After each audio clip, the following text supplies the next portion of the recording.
Everyone raced for a monster from Deathworld. Then he showed up in shorts and laughed. Part 1. The arrival of the Galactic Defense Station, Nexus Prime, had never seen such preparation.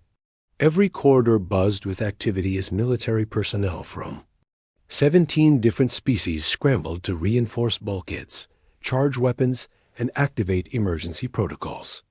The reason for this unprecedented mobilization was simple.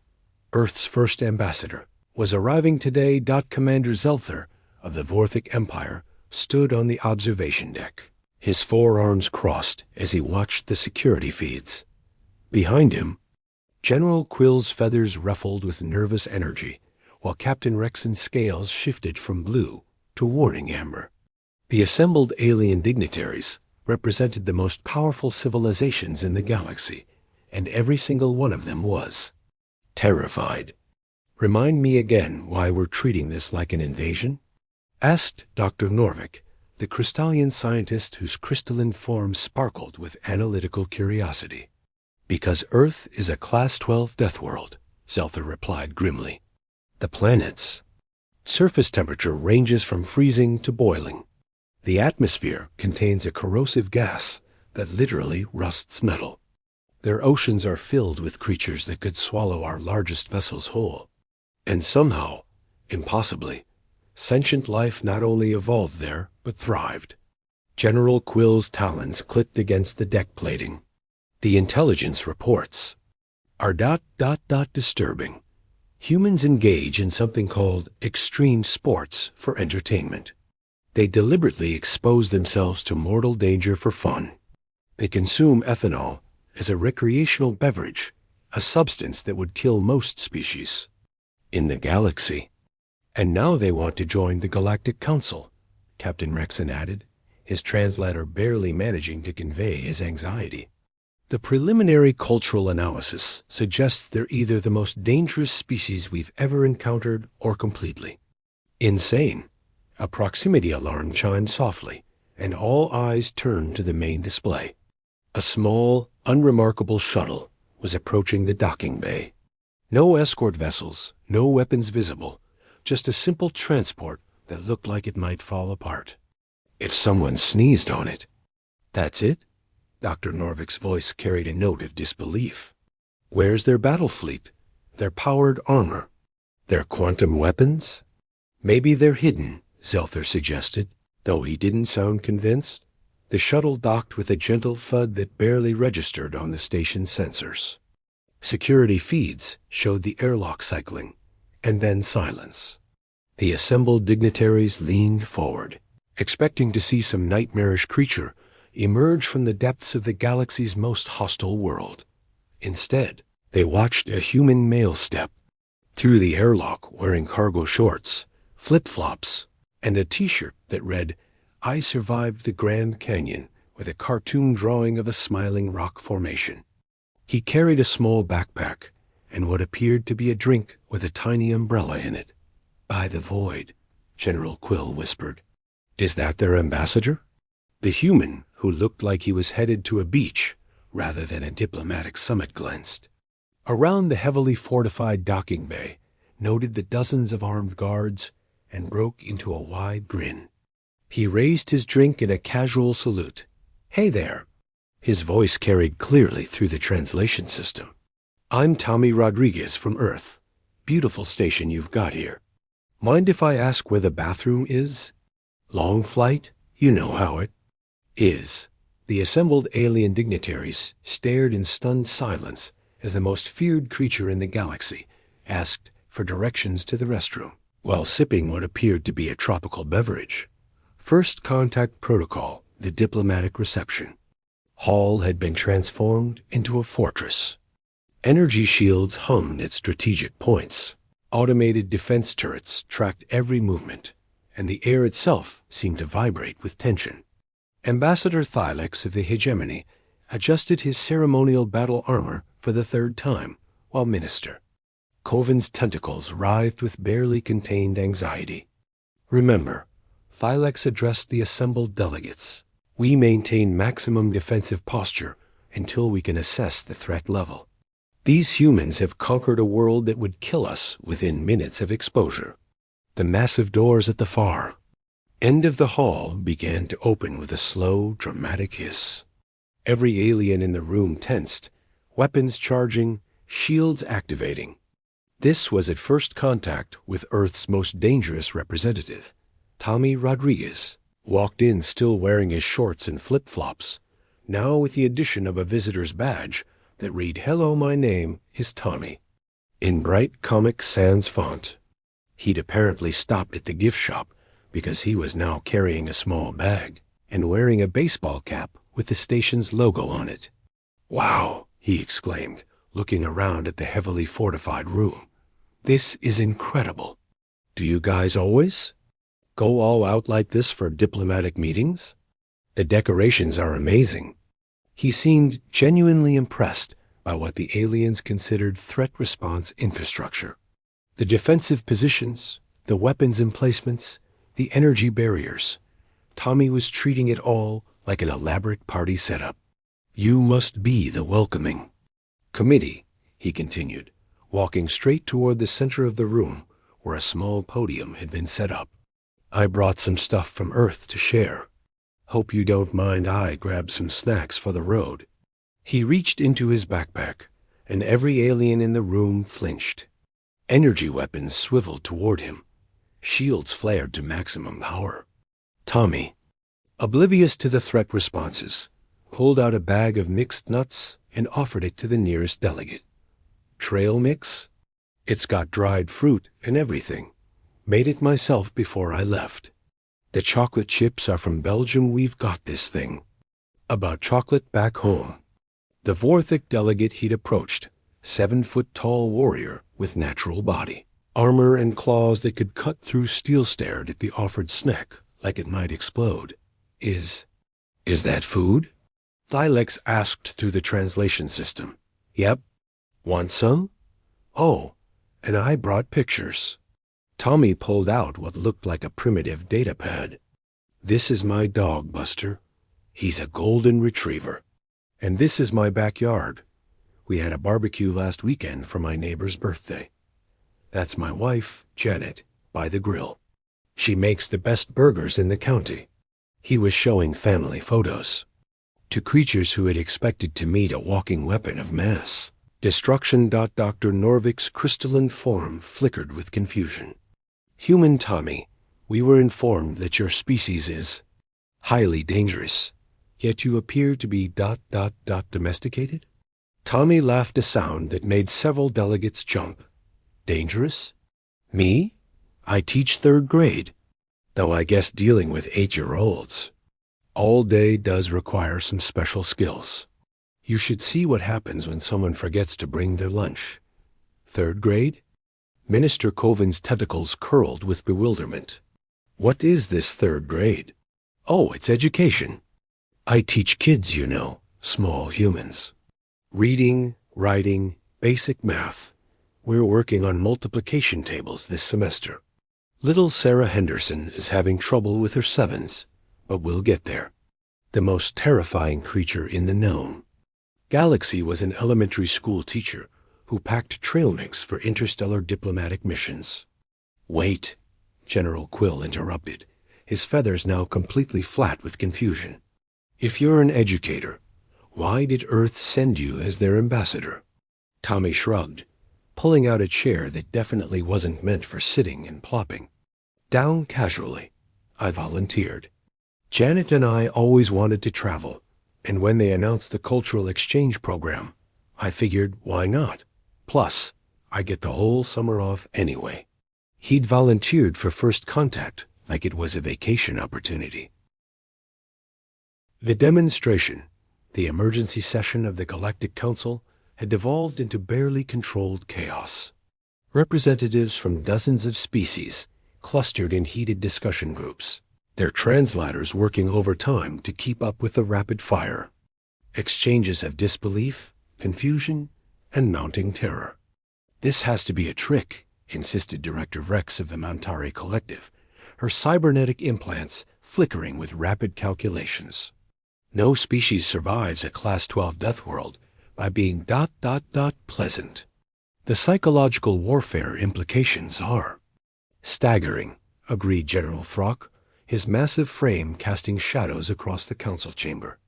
They send someone who appears harmless to lower our guard. Then what? Interrupted Dr. Norvik, his crystalline form pulsing with scientific curiosity. He offers us snacks and shows us pictures of his pet? Tommy had been given a guest quarters while the council debated, but he'd wandered back to the main hall because, as he put it, the view is better here. He was currently sitting cross-legged on the floor, having some kind of video call with Earth on his personal communication device. "Hey, Janet," his voice carried clearly across the chamber. "You should see this place. It's like something out of a science fiction movie. The aliens are super friendly, though they seem a little nervous. I think they're not used to visitors." Through the screen, the delegates could see a human female in what appeared to be a domestic setting, a kitchen with plants and cooking, implements visible in the background. "Did you remember to take your allergy medicine?" the female voice asked. "You know how you get around new pollen." "Already did, and I brought extra just in case." "Oh, and honey, you are right about packing the good camera. I've got some pictures that are going to blow your mind." It was such a mundane domestic conversation that several delegates found themselves leaning in despite themselves. This was not the behavior of an advanced military operative or a genetically enhanced super soldier. This was just ... normal. "Tommy," called out Ambassador Thylex, his voice carrying across the chamber, "would you mind participating in a small demonstration? We're curious about human capabilities." "Sure thing." Tommy ended his call and bounded over with the enthusiasm of a tour guide. "What did you have in mind?" "Nothing dangerous," Thylex assured him, though his definition of dangerous was clearly different from a human's. "We've prepared a simple obstacle course, standard diplomatic fitness assessment." What they'd prepared was a military-grade training facility designed to test the limits of alien special forces. Gravity fields, energy barriers, moving platforms suspended over electromagnetic pits, and automated defense systems that would challenge the most elite warriors in the galaxy. Tommy looked at the course and whistled appreciatively. "This is like American Ninja Warrior, but in space." "Cool. American Ninja Warrior?" Dr. Norvik asked. "It's a TV show back home. People run obstacle courses for fun. I always wanted to try it, but the local gym doesn't have anything this fancy." He approached the starting line, still wearing his flip-flops and shorts. The alien delegates activated recording devices, expecting to document either the first human, combat capabilities, or the unfortunate demise of Earth's ambassador. "Ready when you are," Tommy called out cheerfully. The course activated. Gravity fields shifted, trying to disorient him. Tommy adjusted his balance with the casual ease of someone who'd grown up on a planet where the weather could kill you.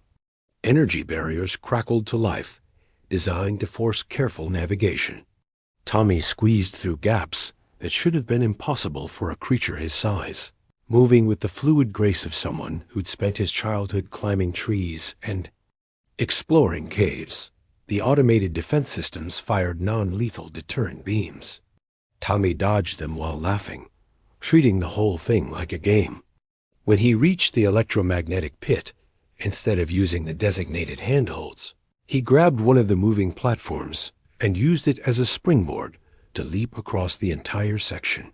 "Woo!" he shouted, clearly having the time of his life. "This is better than Six Flags." He completed the course in a time that would have been respectable for a trained Vorthic warrior, but he did it while treating the whole thing as entertainment. When he reached the finish line, he wasn't even breathing hard. "That was awesome. Do you guys do this for fun, or is it just for special occasions? Because I know some people back home who would love this." The silence that followed was deafening. The revelation the private meeting had been called by the council's senior military advisors. In a secured chamber deep within the station, representatives from the galaxy's most powerful civilizations gathered around a holotable, displaying everything they knew about Earth and its inhabitants. The reconnaissance data doesn't make sense. Admiral Zephyr of the Stellar Navy admitted, her bioluminescent patches flickering with frustration. According to our long-range observations, humans regularly survive scenarios that would be classified as extinction events for any other species. Elaborate, commanded General Throck, his massive form looming over the table. They call it weather, Zephyr continued. Category 5 hurricanes with wind speeds that could tear apart our spacecraft. Tornadoes that generate electromagnetic fields, strong enough to disrupt our sensors. Earthquakes that literally reshape continental masses.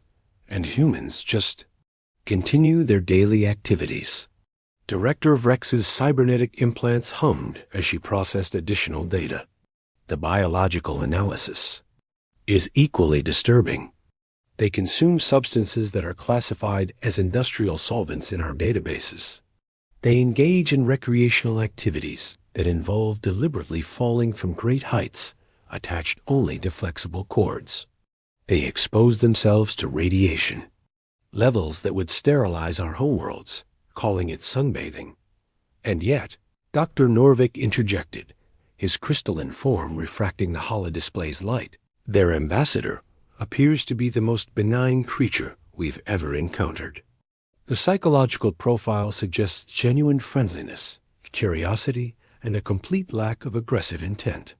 That's what terrifies me, General Throck rumbled. If Tommy Rodriguez represents their civilian population, their teachers and domestic workers, what are their actual military forces like? The question hung in the air like a toxic cloud. Every delegate had been wondering the same thing, but no one had wanted to voice it directly. There's something else, Zephyr added reluctantly. We've detected massive energy signatures from Earth's solar system. Initially, we assumed they were natural phenomena solar flares, asteroid impacts, typical Class 12 Deathworld chaos. But the patterns are too regular, too organized. Organized how? Dilex asked. They appear to be ... celebrations, massive synchronized light displays, coordinated sound emissions, and energy releases that dwarf our most powerful weapons. But according to our cultural analysis, they're doing it for entertainment. Entertainment? Several delegates echoed in unison. They call them fireworks displays and concerts. They're generating energy signatures visible from neighboring star systems because they enjoy pretty lights and loud music. The implications were staggering. If humans considered civilization ending, energy releases to be casual entertainment, what did they consider actual weapons? Request permission to speak with the human directly, Dr. Norvik said. I want to understand their technological capabilities. 20 minutes later, Tommy was back in the main chamber, having been told that some of the delegates had questions about Earth's technology. He'd brought his trail mix again and was offering it to anyone who seemed interested. So, Dr. Norvik began carefully. We're curious about your energy generation capabilities. Our sensors detected some impressive displays. From your homeworld. Oh, you mean the 4th of July fireworks? Tommy's face lit up. Yeah, we go pretty big on Independence Day. My town alone probably launched about 10,000 rockets. Nothing compared to the big cities, though. New York's display was visible from the International Space Station. 10,000 ... rockets? General Throke's translator seemed to glitch on the number. Well, fireworks rockets. Small ones mostly. Though the grand finale had some pretty serious hardware. The mayor wanted to make sure we outdid Cleveland this year. And this was ... recreational? Zephyr asked faintly. Absolutely. We do it every year. Memorial Day, 4th of July, New Year's Eve, any excuse for a good celebration. My neighbor Jerry makes his own fireworks in his garage. Last year, his Roman candle display was so bright, the airport had to reroute flights. Individual humans were manufacturing weapons-grade explosives in their personal workshops for fun. The council members exchanged looks of pure horror. "What about your weather management systems?" Dr. Norvik pressed. "Surely you have planetary defense networks to protect against those extreme conditions?" Tommy looked confused. "Weather management?" "No, we just deal with it. I mean, we have weather forecasts, so we know when to bring an umbrella, but that's about it." "You have no protection against Category 5 hurricanes?" "Well, we evacuate if it's really bad, but mostly we just board up the windows and wait it out. My uncle lives in Florida. He's been through maybe 20 hurricanes. Says they're not so bad once you get used to them." The galaxy's most advanced civilizations were listening to a human casually describe surviving planetary catastrophes with the equivalent of wooden planks and positive thinking. The understanding the final session of the Galactic Council had an entirely different atmosphere. Gone were the military formations, the defensive positions, and the barely concealed weapons. Instead, the great chamber had been rearranged into something resembling a casual meeting space, complete with what the humans would recognize as coffee tables and comfortable seating. Tommy had spent the past 3 days giving impromptu presentations about Earth culture, complete with photo slideshows, home videos, and what he called show and tell. The alien delegates had gone from terror to fascination to something approaching anthropological obsession. "So let me understand this correctly," Ambassador Thylex said, his voice carrying a note of wonder rather than fear. "Your species evolved on a world so hostile that you consider natural disasters to be minor inconveniences. And your response was to develop ... art and music," Tommy added cheerfully, pulling out his portable speaker. "Want to hear some jazz? Or I've got some classic rock if you prefer. My daughter got me into K-pop, but I'm not sure if that translates well." He'd been introducing the galaxy's most advanced civilizations to Earth's cultural achievements, and the effect had been transformative. Dr. Norvik's crystalline form now resonated with complex harmonies he'd learned from human music. General Throck had become fascinated with human poetry, particularly the works of someone called Maya Angelou. Minister Coven's tentacles had learned to tap out rhythm patterns after Tommy taught him about drumming. The philosophical implications are staggering, Dr. Norvik mused, his form pulsing with contemplative light. Faced with a world that actively tries to kill them, humans didn't just survive. They created beauty. They developed systems of meaning, art, music, literature, cuisine... Don't forget the food. Tommy interrupted enthusiastically. "I brought some instant coffee and cookies from home. Janet made them herself. Oh, and I've got some hot sauce, if anyone wants to try it. Fair warning, though, it's got a kick." Several delegates had indeed tried the hot sauce. The medics were still on standby. "The question remains," Admiral Zephyra said thoughtfully. "What does this mean for Earth's application to join the Galactic Council?"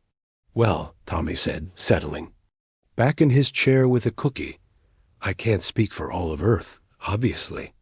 We're still pretty fragmented down there, couple hundred countries, thousands of languages, billions of people with their own opinions about everything.